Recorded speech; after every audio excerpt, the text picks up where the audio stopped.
Ciao, come state? Spero tutto bene. Se ricordate, qualche mese fa avevo condiviso in un tutorial una guida completa sulla pasta di sale, che comprendeva tutte le indicazioni utili sulla ricetta, l'essiccazione, la colorazione e la conservazione. Tutorial che ti consiglio di guardare come integrazione dopo aver visto questo video. Seguitemi passo passo anche nel tutorial di oggi perché vi svelerò un sacco di trucchetti, segreti e consigli per ottenere delle bellissime creazioni di pasta di sale inimitabili. E se avete domande o dubbi, mi raccomando, scrivetemi qui sotto e io come sempre vi risponderò con tutti i chiarimenti necessari. Se vi piacciono tutorial come questo, vi consiglio di iscrivervi adesso al mio canale cliccando su iscriviti e sulla campanella per non perdervi nessuno dei prossimi video. Oggi saluto Carla Alga, Noemi che usa il nickname Teresa Lipari, Alessandro Martinello e J Love Myself. Ora passiamo al tutorial, seguitemi!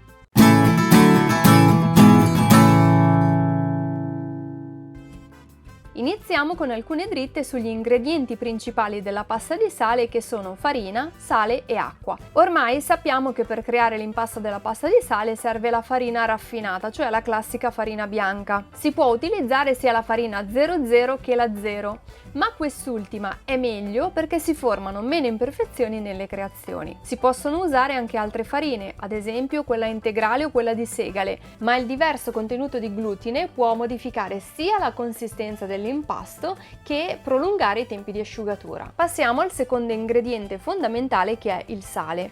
Quello più adatto è quello extra fino che può essere usato così com'è oppure macinato a velo. Macinato a velo in realtà è meglio perché assorbe meno umidità, ciò significa che gli oggetti finiti sono più resistenti. Se decidiamo di usare il sale macinato è meglio farlo raffreddare. Se usato caldo infatti rischia di alterare l'impasto. Il sale inoltre rovina lame, taglierini, forbicine e oggetti di metallo, quindi dopo l'uso bisogna sempre lavarli e asciugarli bene. Il sale inoltre rende l'impasto sensibile alla temperatura. Pensate che è sensibile anche alla temperatura delle mani. Le mani fredde infatti tendono a farlo seccare e sbriciolare, mentre quelle calde lo rendono più morbido. Passiamo ora al terzo ingrediente, l'acqua, che va sempre usata a temperatura ambiente. Se quella del vostro rubinetto fosse troppo dura, è meglio sostituirla con acqua in bottiglia. Se l'acqua della ricetta non è sufficiente, è meglio aggiungere acqua semplicemente bagnandosi le mani, continuando a impastare per ottenere la consistenza giusta.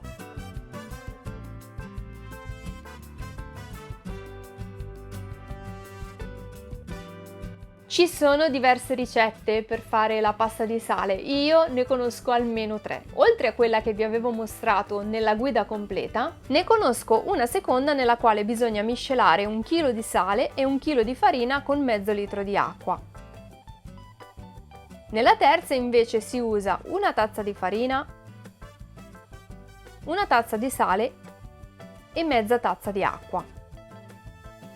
In questa ricetta, così come nella prima, la quantità di sale è maggiore. Questo impasto sarà più adatto per creare sculture che saranno più resistenti. Per quanto riguarda l'impasto, oltre ai consigli che vi ho già dato nel video precedente, aggiungo che prima di aggiungere l'acqua, farina e sale vanno miscelate molto bene in una terrina. L'acqua poi va incorporata molto lentamente.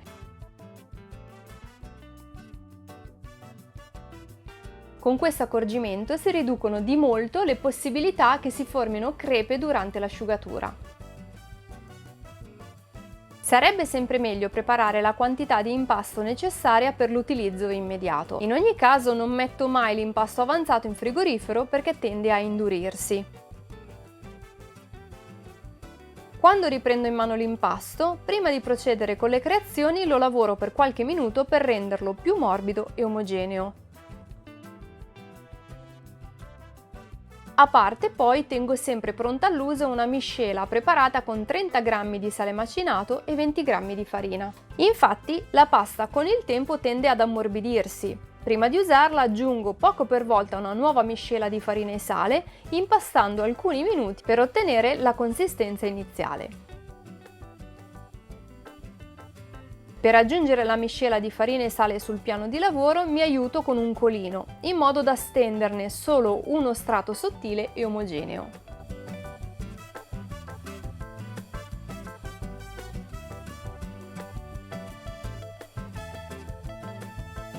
Questo è uno dei trucchetti a cui tengo di più. Per stendere l'impasto con uno spessore uniforme, il mio attrezzo mai più senza infatti è questo mattarello di acciaio che ha in dotazione dei dischi intercambiabili con diversi spessori che sono da 6 mm, 1 cm, 3 mm e 2 mm.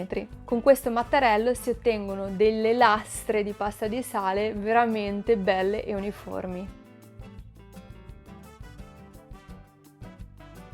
Passiamo ora alla colorazione. Nella guida completa vi ho fatto vedere i vari modi con cui si può colorare la pasta di sale. Uno di questi sono le tempere, con le quali però ci sono diversi contro. In primo luogo l'impasto si rovina più in fretta, quindi conviene colorare solo piccole quantità di impasto per volta.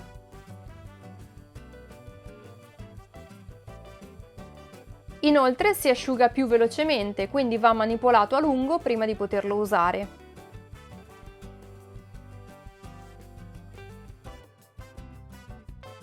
Se si aggiunge troppa tempera e l'impasto diventa troppo molle, aggiungo anche in questo caso una miscela di sale e farina per riportare l'impasto alla consistenza iniziale. Per questo motivo il mio colorante preferito per la pasta di sale sono i coloranti alimentari in gel. In alternativa dipingo i lavori dopo l'essiccazione.